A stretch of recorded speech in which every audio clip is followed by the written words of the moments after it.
Brahmarishi Vashishta and Brahmarishi Vishwamitra, they worship Lord Ram. According to them, Lord Ram is like a bridge. And he's a bridge that helps you cross from this world to the other world, from the material world to the spiritual world.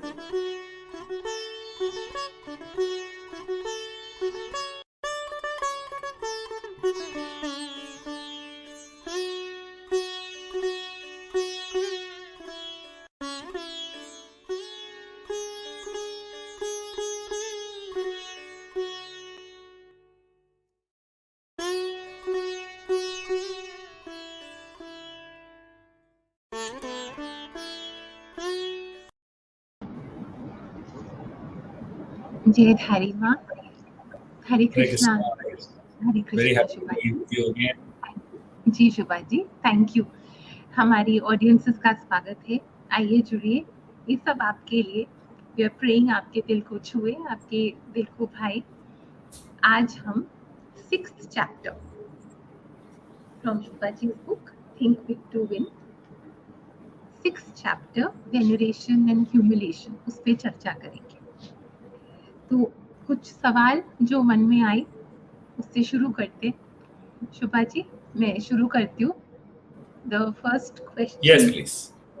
Ji. The first question Shubha ji coming to my mind is, chapter शुरू किया तो कुछ लाइनों में ही आ गया. The two armies rammed into each other. One army had a strategy, weapons. The other army had raw power, purity, purpose, and determination. Shubha ji, take us through that, please. So the Ram-Ravan war was not just a war of a king who had lost his wife and another king who had kidnapped somebody else's wife. That's not the war. The war is of righteousness and the representation of wrong. So here, the wrong side is represented by weapons, by power, by sheer might, by sophisticatedness, by wealth, by a very powerful stronghold, a fort, etc.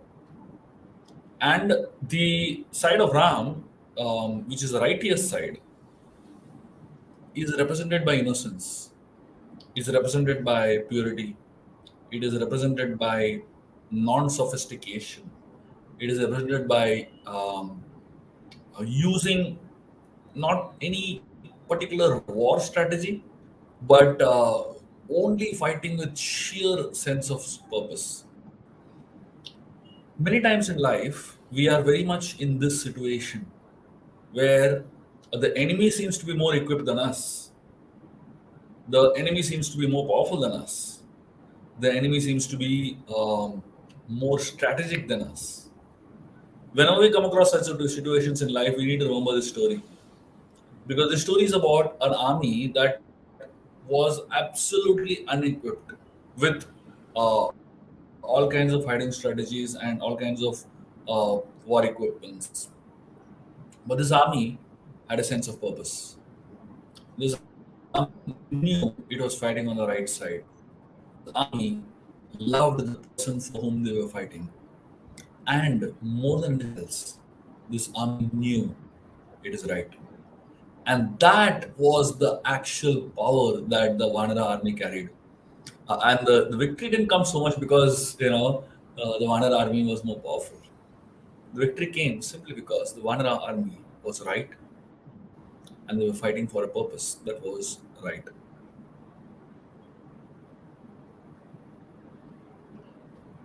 We're losing a little bit of connectivity, Shubhaji.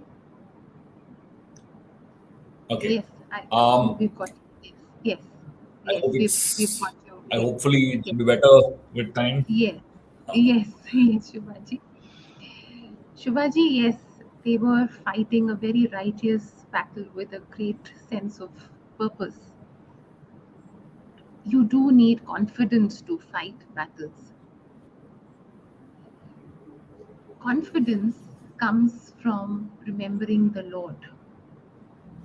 It comes from remembering the power of the Lord. How important is willpower and again purity of purpose? Because real confidence, only comes from remembering the Lord and remembering who are we surrendered to truly. Ji. So, in this particular chapter, um, interestingly, there is a particular section where um, the Vanaras are roaring, they're roaring and challenging the enemy. And interestingly, in that particular section of the Ramayan, we find in the voice of the Vanaras, there is great confidence. So interestingly, the idea of confidence here comes from their connection with the Lord, the connection with the inner voice, the connection with their intuition. So it is said the Vanaras were roaring like lions, though they were monkeys. So the change in voice showed their confidence levels, basically. So when a lion roars in a jungle, every single animal, just by hearing the roar of the lion, understands that the lion is so confident. Just the voice of the lion carries so much confidence. And that's why all the animals in the jungle submit to the lion. So here, the comparison is made of the Vanara army and their roar to that of a lion. And that's what the level of confidence that comes here is. And as I said, that confidence does not come only by weapons. A lot of people, their confidence comes from external sources. A lot of money in the bank, a position, a tag, a title, a corner office, or a particular type of car or a particular type of mobile phone, and the kind of respect that people give when he or she walks around. So a lot of people's confidence comes from external sources. And when that external source no more exists, then you lose confidence. Suppose there is a CEO who derives great confidence from all these external sources that I spoke about. And one day he walks into his office and he realizes he doesn't have a job anymore. And therefore, nobody respects him the way they used to. He doesn't have his plush office anymore. He doesn't have his, chauffeur-driven car anymore. He doesn't have all the perks and the amenities that he has. Suddenly now, his confidence is gone. When your confidence is based on external things, the external things changes, the confidence changes.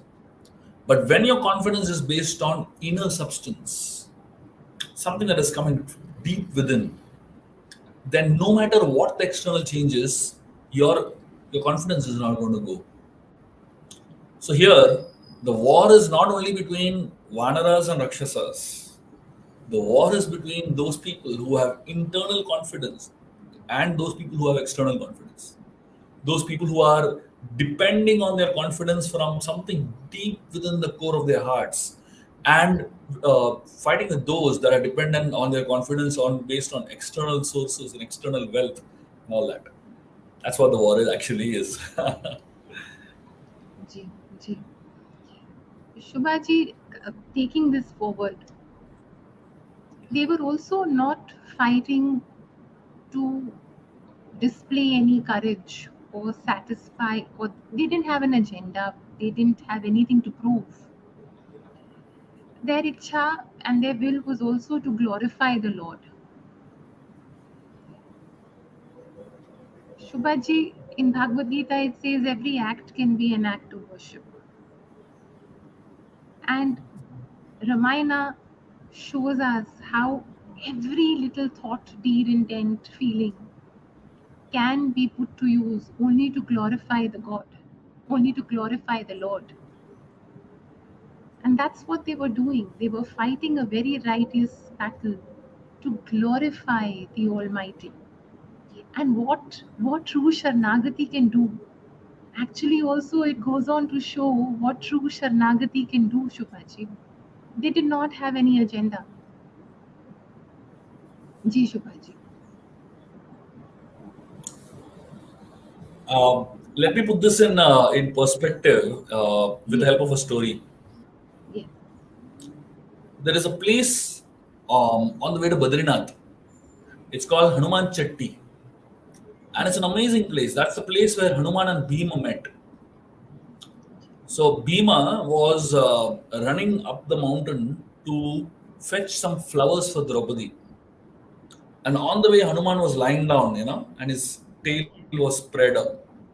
yes, And Hanuman was, of course, in the form of a regular monkey. yes, So Bhima told him, "Just take your tail out. I want to run." So Hanuman said, "No, no, I'm so old. You only take out the tail." And Bhima, I mean, put his entire energy, but he was not able to pick up the tail of the monkey. And that's when Bhima realized this cannot be an ordinary person. And then Hanuman revealed himself. And Bhima and Hanuman had a very interesting conversation, which is what I want to come to. Uh, so Bhima asked Hanuman a question. He said, "You are so powerful. You burnt the entire Lanka. But that time only, why didn't you kill Ravan? Everything would have finished. Ram would not have had to take so much trouble if you had just killed Ravan and come back with Sita." And that's when Hanuman gave a very interesting answer, which is exactly what you're talking about. Hanuman told Bhima, "Yes, I could have easily killed Ravan that very moment itself. But I didn't because I wanted the glory of the killing of Ravan to go to my master Ram. And therefore I didn't." So the Vanaras were very capable of doing everything possible. But it was not only an exhibition of their power. They were there on a mission to serve Ram, which is more important for them. And then Hanuman asked Bhim another question. Hanuman asked Bhim, "You are so powerful. Why didn't you kill the 100 Kauravas? Why are you tolerating so much? Keeping quiet and tolerating all that nonsense." Bhima said, "Yes, I could have easily killed Duryodhana and all his brothers immediately. But I didn't because I'm waiting for Krishna to give me the instruction. Only when Krishna tells me to do something, I'll do it." So both Hanuman and Bhima are such powerful devotees. All the Vanaras are such powerful personalities. They could have easily done, the impossible. But along with being powerful, they were also humble, which is what makes them worshipable, which is what makes them great. Just having power is one aspect. But when you know when not to use your power, that requires a lot of humility. And that's actually more powerful spiritually than an external exhibition of power. and power is their prasad. I mean, whatever capabilities, abilities, talents, power we have is all their prasad. And I is a very tricky word. That's one word which one must avoid. It's a very tricky word. Shubhaji, we're all trying to reach somewhere. There's a destination. How important are the means to reach that destination? The means to reach it, the process. It's connected to what we are talking. Actually, in every journey, there is a component of the destination. And in every destination, there is a component of the journey. So when you're taking a journey, at every moment in the entire journey, there is actually an element of the destination embedded in it. And when you reach a destination, at that point, there is actually the entire journey embedded in it. A lot of people think that the journey is not important, destination is important. And a lot of people think the destination is not important, the journey is more important. Enjoy the journey itself. But the reality is that both are as important as each other. We need the journey because the journey helps us reach the destination. And we need the destination because the journey without a destination is just a wandering, meaningless wandering, right? So both journey and destination are powerful and important. But what really makes the destination amazing is when you take the journey in the right spirit. And what makes the journey amazing is that when you are conscious that this is where I want to go, this is where I want to reach. And therefore, both the journey and destination are so powerfully integral to each other that they actually enhance each other. And therefore, when we want to achieve anything in life, remember that what we want to achieve is important as a destination. But how we want to achieve it is equally important. That's the journey. And that combination of how and what makes the whole substance so powerful and meaningful and deep.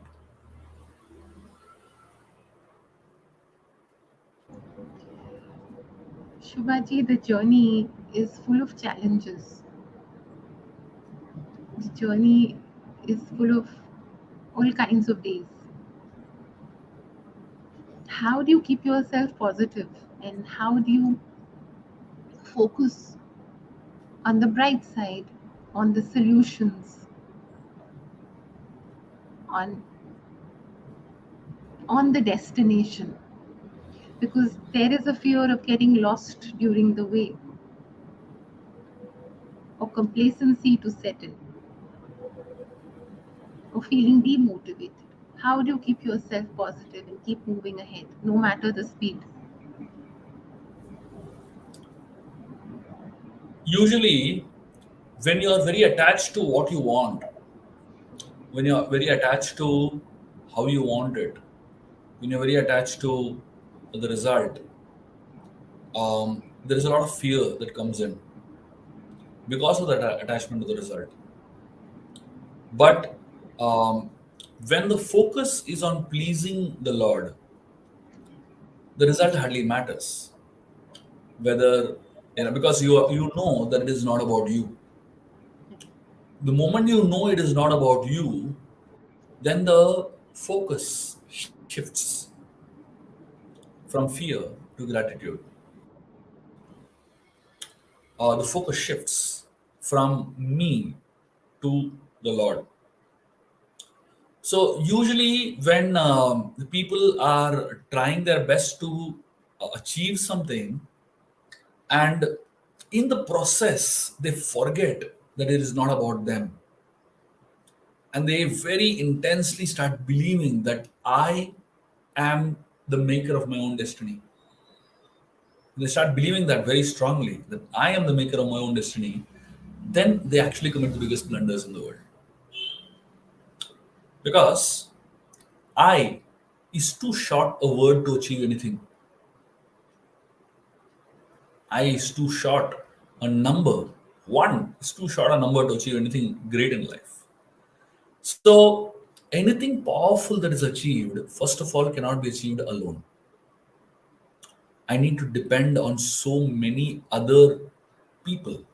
are the resources for me to achieve success. And of course, there is an invisible source, which is the Supreme Lord Himself, which is the ultimate source for behind all our success, right? So the whole purpose of looking at this at the Ram Ravan war, you know, the entire monkey army fighting together, you'll find throughout the war there are many phases where the Vanaras felt hopeless and helpless. They felt that we can't do it. They felt that everything is over. Whenever we come across situations in life where we feel hopeless and helpless, those are the times that we need to realize it is not about me. Hopelessness and helplessness comes when the entire focus is on me and my performance. But when we understand and recognize the fact that there are some really high powers in place, which which are also responsible for what we achieve in life, we realize it's not all about me. It's like, standing in line for a US visa, Now your all your documents may be in place, but do you still does that still guarantee that you'll get a US visa? Absolutely not. It all depends on the mercy of the person who is stamping over there. Suppose he happens to be in a good mood, he might just give you the visa, for no logical reason, even if one or two documents are missing. And someday you may have all the documents in place, and if that person's mood is not exactly the right mood, you will not get the US visa, even if you deserve it, even if you deserve it, even if you have prepared intensely for it. That's what life is all about, isn't it? There are some factors that are in your hand, and there are some factors that are not in your hand. The factors that are in your hand keep you grateful, and the factors that are not in your hand keep you humble. The factors that are in your hand, you realize that, yes, I'm grateful for, so many people, so many resources that have helped me shape myself up so that I can achieve success. But in spite of all that, still there is a factor that is not in my hand. That keeps you grounded and humble, basically. I hope it made sense. Yes, yes, Shubhaji. Yes. Shubhaji, there's a very interesting line you write where you say, negativity appears in great numbers, positivity walks in alone. What do you do sometimes when you have to do it all alone? You are truly all alone. You have to do it all alone, but you rely on the greatest power in the world. That's grace. What do you do then? Yeah. See, usually in life, if you actually look at it, there will be always a greater number of people who are trying to convince you that you can't do it. There will be always a greater number of people because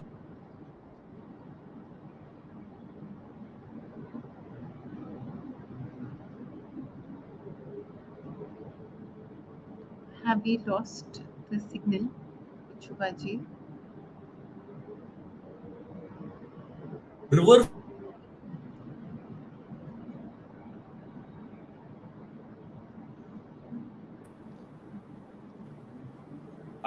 I'm sorry, I disappeared for a moment. Yes, Huh. yes, Am I yes. am I audible now? Yes, yes, you are, Shubhaji. We continue. Yeah. Ji. So I was saying that a river flowing downwards is very natural, and it's very easy for the river to flow downwards. But for, like, when you are, when you jump into a river, like, say for example, a river like Ganga is so intensely flowing, and it's flowing to the south. So if you jump into the Ganga, what is the possibility of you swimming upwards?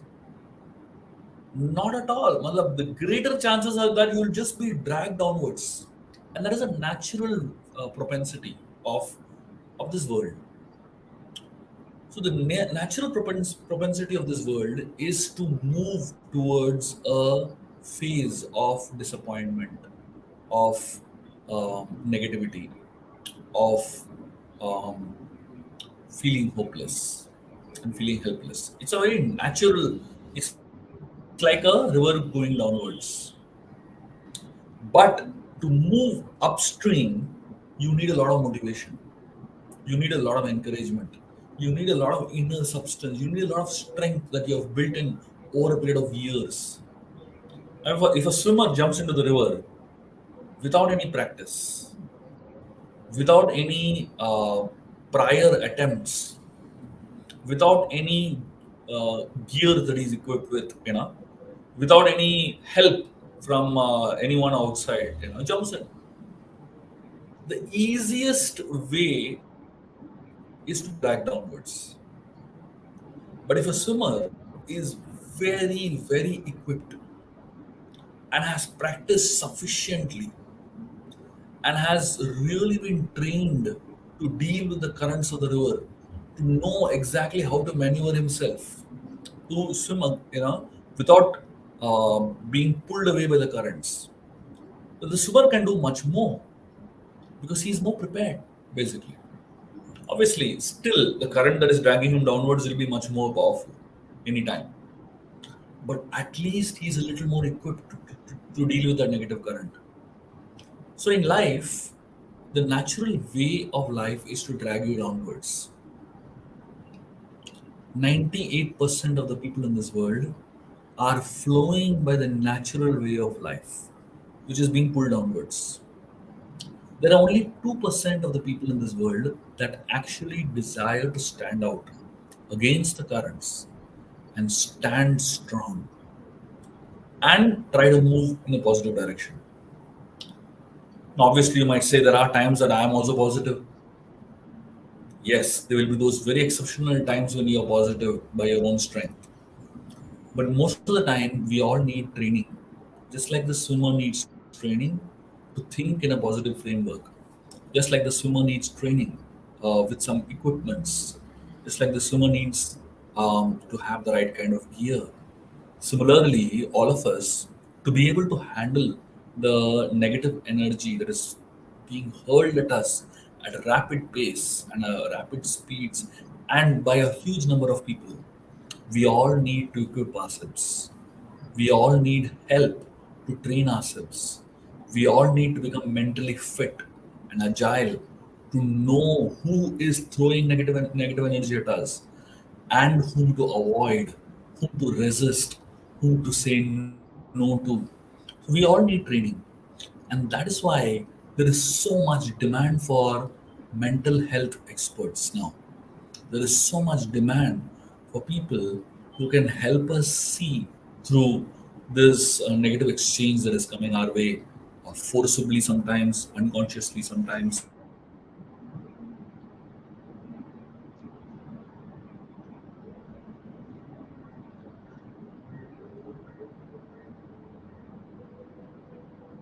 We're losing signal again. Can you please repeat what you said in the last sentence? No, Shubhaji, we just lost your signal again. We lost your signal Yeah. again. Ji, Where did you ji. lose So me? you were talking about we all need to find our solutions to protect ourselves from the negative energies. We all need to find somebody who can train us to deal with the negative energy. We all need to find someone who can help us be equipped with all the gears, with all the training, with all the tools to handle the negative energy that is coming at our side. Which is why today we find so much demand for mental health experts. There is such a unprecedented need for people who can help us deal with this kind of negative energy that is so much prevalent today.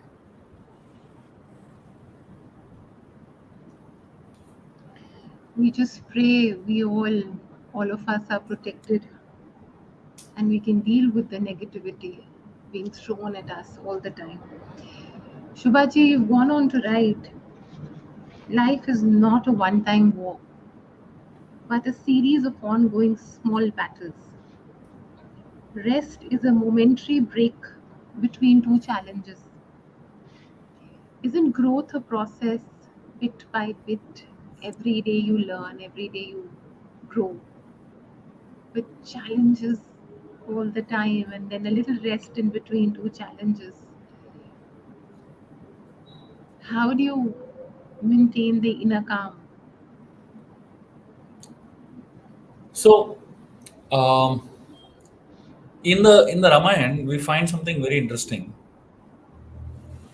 When Ram and Lakshman fell, when Indrajit threw his weapon at Ram and Lakshman, and both of them collapsed. Jambavan, who is one of the leaders over there, he only asked one question. He said, "Is Hanuman alive? Is Hanuman alive?" That's the only question he asked. He didn't ask about Vibhishan, he didn't ask about Suri, he didn't ask about Angad, he didn't ask about even Ram and Lakshman. He only asked about one person, that is Hanuman. And the reason Jambavan asked about Hanuman was because Hanuman was a survivor, and he knew, he was so resourceful that somehow or the other he will find a solution. Somehow or the other he will find some way to solve a problem, because he just doesn't give up. He just doesn't give up.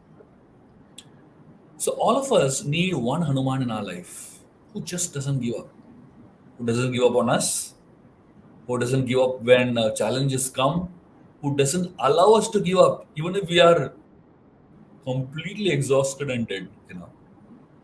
So as you just pointed out that I mentioned about how life is a series of short battles, and just when we think that we have won something, another challenge comes up, and then just when we think that we have won that, another challenge comes up.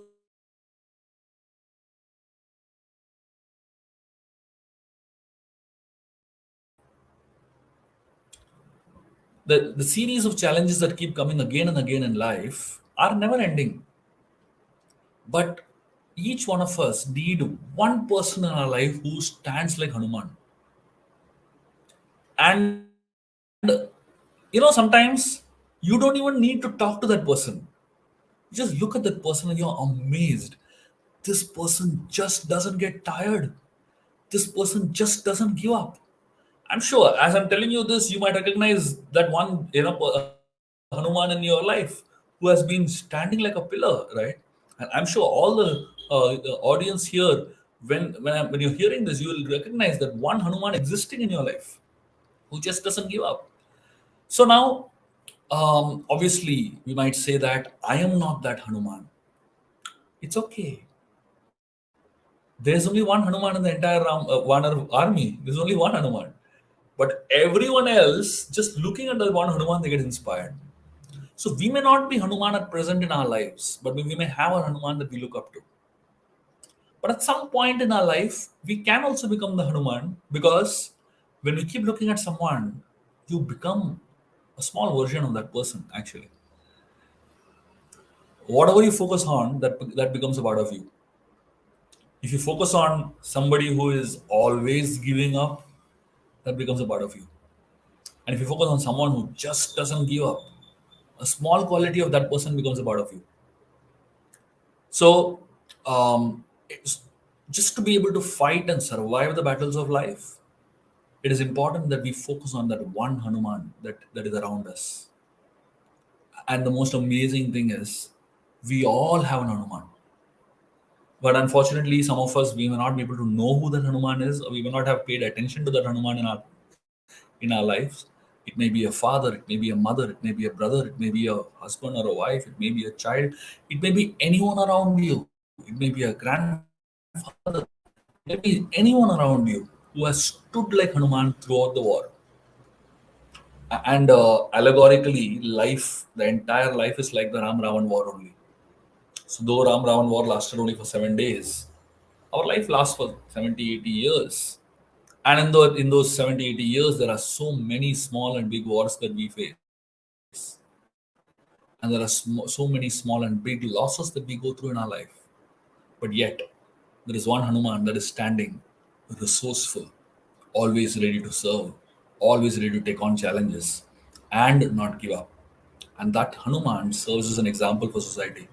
That Hanuman serves as a great hope to society. If he can do it, I can also do it. You know. So I think we all should just look out for that Hanuman in our lives.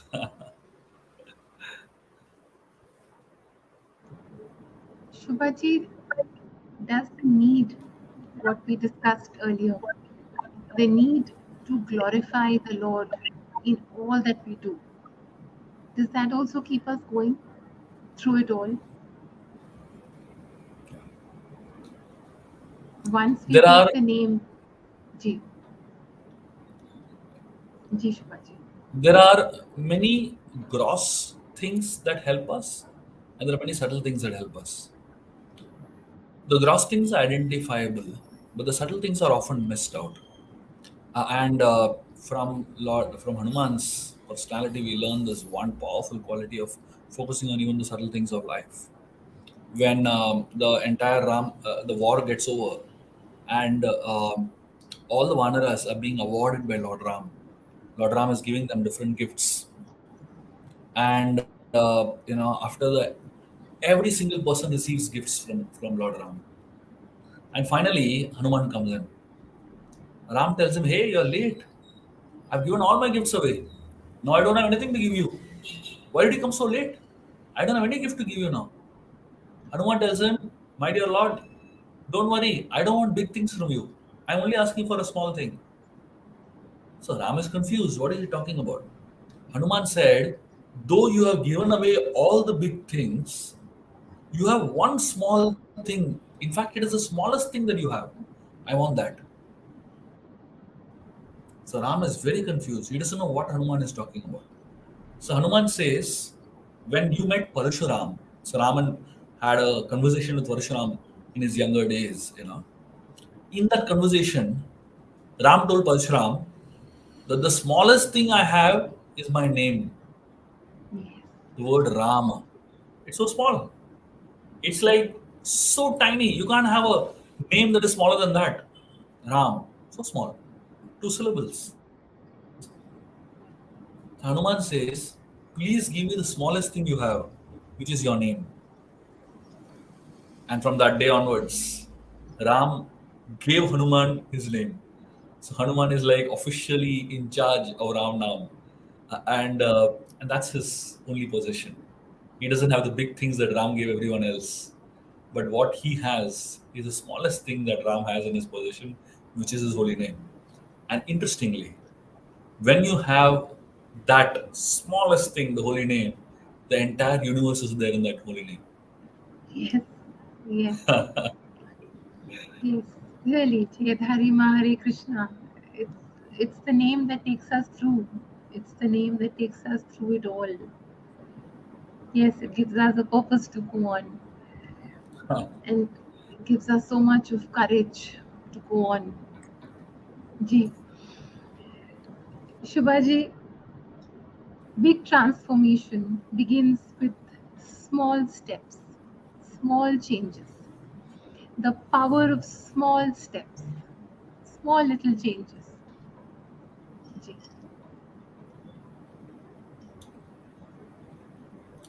um, Anything in this world that we learn always starts small. If you actually look at how a child learns to walk, and it's a process, and it's a process that is over a period of few years actually. From when the child is 3 months old, the child begins to turn around. So till the child is 3 months old, the child doesn't even know how to turn. It doesn't understand the idea of balance basically. So when the child is 3 months old, the child begins to turn. That's the first step. And then the child actually begins to learn how to grip and how to move its hands and legs. That's a step. That's a major step in learning how to walk, right? So apparently, we may not connect that with the end result of the child walking and running and all. But these are all small steps. very often, many of the small steps that are taken in order for us to reach our destinations are not very seriously considered because we don't realize the power of small steps, the power of small things. Just like there was some years back a theory, a very interesting theory about how a tornado started in one part of the world. The scientists, when they actually explored, how the tornado began, they traced it backwards to one butterfly which is flapping its wings. And the butterfly in some other part of the world flapping its wings ended up in becoming a tornado in some other part of the world. There is a theory in the military sciences. It's called as deterministic chaos theory. And this theory is very interesting if you look at it from the angle that we are talking about. It says one degree angle change in firing a missile, like if I'm firing a missile from this country, just one degree I make a mistake in the angle at which I fire the missile, the destination reaches another country. So here, when it begins, it seems to be like a one small degree change. But as that goes, progresses, the missile actually lands up in another country only, rather than where it is originally planned to be. Why? One small degree change. Similarly, in our life also, when we want to reach a particular destination, it is not about the destiny. It's not that you can make the change in the end. You have to make it right from the beginning itself. Right from the beginning itself, we have to really focus and plan. I'll tell you a story, a very interesting story that will help you understand this better. One time, there was a king that was going to punish two people who had made a very grave mistake. And unfortunately, they were his friends. So the king, he couldn't not punish, but at the same time, he didn't want to not be a good friend. So he decided to give them a chance. He took them on top of a building, like a very tall building. And he told them, so there was one building here and there was another building here, like very close by. And then he put a rope between the two buildings, very tight rope. He told these two guys, both of you walk on this rope and reach the other building. Whoever reaches the other building can go home. You're free. And whoever falls in between, you die. That's your punishment. So now these people were completely bewildered. Well, imagine, what a way to die, fall down from such a tall building. There's no chance of survival. So the two guys, they realize this is their last chance anyways. So they said, let's try. So both of them are saying, you first, you first. And then one fellow said, anyway, both, we have to go, let me go. He got up on the railing on the terrace, put his first step on the rope. Somehow it balanced, put his second step on the rope, and talk, one after another. He reached the other side, the other building. And the first guy, the second guy who was supposed to climb next, he was bewildered, shocked. He said, how did you do it? You can't even walk on the street normally. You can't walk straight on the street also. How did you manage to walk on a tight rope like this in such a height? And this man reaching the other side, he said two things. His advice, how to how to cross that. He said two things. First thing he said, keep your eyes on the joint between the rope and the terrace, the other terrace. Just keep your eyes only on that. Don't look down, don't look here, don't look anywhere. Just keep your eyes on that joint between the terrace and the rope. And he said, second thing, when you're walking on the rope, if you start tilting towards this side, you know, start moving, tilting towards the side, just jerk yourself, come in between. And you start tilting towards the side, just jerk yourself, come in between. He said, just do these two things, you will reach. And these are exactly the two things that we need to do in our lives. First is remember where we want to go. If you lose focus on where you want to go, you will not get there because you don't know where you want to go. Your eyes have to be absolutely only on that joint between the terrace and the rope. That's all. You can't think of anything else. You can't think I might fall down. You can't think of anything else. Just focus on the goal. And the second thing, which is more important, is that every time you tilt this side and you're falling off, you're losing your balance. You are, moving in one side. You jerk and come back, which means as we go towards our destination, we will get distracted. There will be temptations. There will be things that will take us away from our destination, from our focus. And we might slip. And every time we tilt towards this side, jerk ourselves, come back in between. Keep doing this. Every time you move this side, that side, just jerk, come back in between, and focus. That is a secret of achieving all kinds of success that you want to achieve. Just do these two things. The Ramayan, we find exactly that. Great personalities like Hanumanji, they always focused on their destination. But at the same time, whenever they came across situations in life where they are tilting towards some direction, they pushed themselves, came back in between. Like Hanuman, when he was searching for Mother Sita, he went into a despondency at some point. He was losing it, but somehow he pushed himself, offered a prayer, came back, and focused.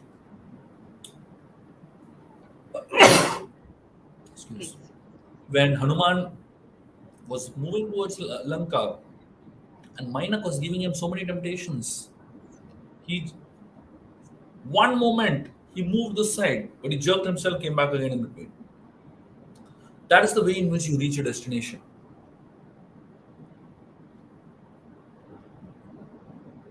Is it also the mind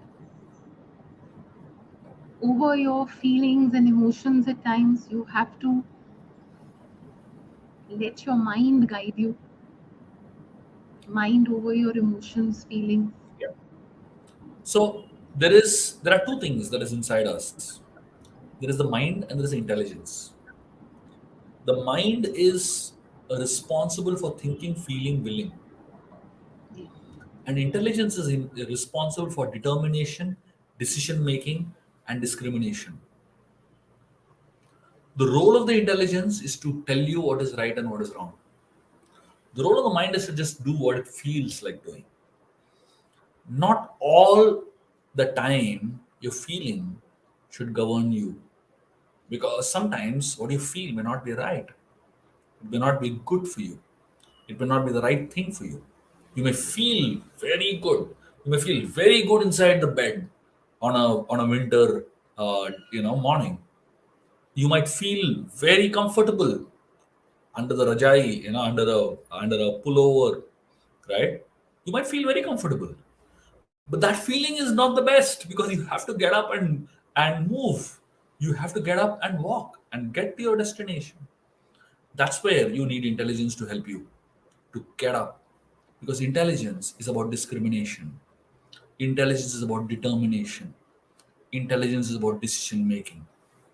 So while for some aspects of life we can allow feelings to take over, but for the majority of aspects of life, especially with the crucial decisions of life, we have to allow our intelligence to rule. And therefore, in the Gita, Krishna speaks about how more powerful than the senses is the mind, more powerful than the mind is the intelligence, and more powerful than the intelligence is the soul.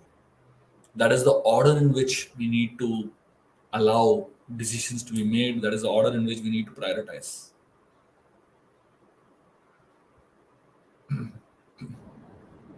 Shubha ji, we are going to be concluding the program in a few minutes. Two questions to conclude the chapter. We spoke about negative energies. There are also some very dark practices and negative practices that are done. Ravana did that. He was meddling with nature all the time. He was meddling with Mother Nature all the time. He was meddling with the systems put in place by Prakriti Ma, by, and he thought he could get away with it. And the second question, which is a part of the first question, when he injures Lakshmana, and even at that point when Hanumanji is flying to get the booty, he's again meddling with the time of the sunrise and how Hanumanji protects that.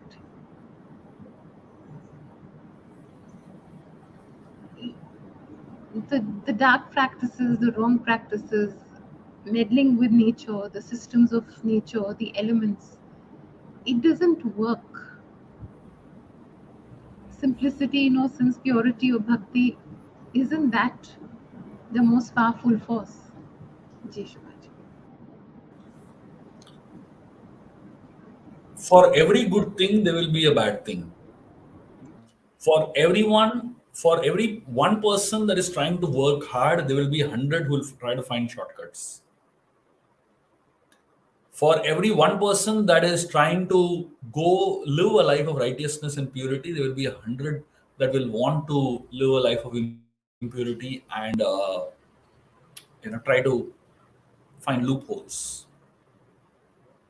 For every good lawyer, you'll find 100 bad ones. For every good doctor, you'll find 100 quacks. So that's the nature of this world.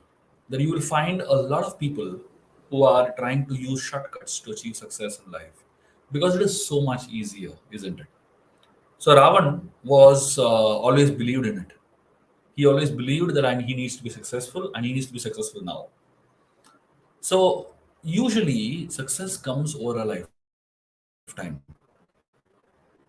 When success comes over a lifetime, it is due to hard work. But when success comes suddenly and many times without any effort whatsoever, there usually are some practices that are not the best. So here Ravan in the Ramayan we find he did what is known as Chandi Stotra, and he organized the Chandi Stotra to get so much power that he could have destroyed the entire army of Lord Ram. The good part of hard work is that the flip sides are less. It takes you time, but it gets you to a place that nobody can take it away from you. The, the good side of shortcuts is that you reach there quickly, but there usually always is a flip side of shortcuts. There is usually always a risk associated with shortcuts, and the risk is so powerful that you may lose everything. So, whenever there are dark practices which promise you a lot of sudden power, remember that behind those dark practices is always a risk. There is a casino that promises you become an overnight millionaire, but there's always a risk, and the risk is pretty high. And the chances of you getting that is very low, right? So, usually, whenever there is someone who is eager for shortcuts, we also should understand that this person is also eager to embrace any risk that comes on the way. And that person is usually aware of such risks. So, therefore, for people who are on the path of righteousness, um, one should not desire to have success in a moment because that comes with a price. And for those who are wanting to be successful in the right way, they usually are very patient also. They usually are very patient also. Like a farmer, he plants a seed. You can't expect crop next day morning. You need to be patient for a few months. And it does come. And when it comes, it is so satisfying. When that success comes after a lot of hard work and patience, it is so satisfying. And if you get success out of a shortcut, a momentary pleasure, but actually it is not satisfying and it's not lasting satisfaction. Because you know internally, I don't deserve this. So, in conclusion, try to work hard, try to work smart, but try not to look for shortcuts that give you instant fame, instant success, instant gratification. Anything that comes instant always has more side effects than good.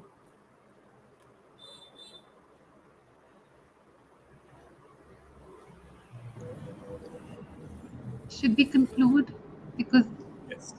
uh, we've covered the chapter and some Yes, please. wonderful messages you've given today, Shubhaji. And it's grace that we held on to the signal with the connectivity. We could hear you. Yes, and we could get all the jnana from you. It's all Thank you. it's all kripa. Ji, it's a very important message that has come out of today's session.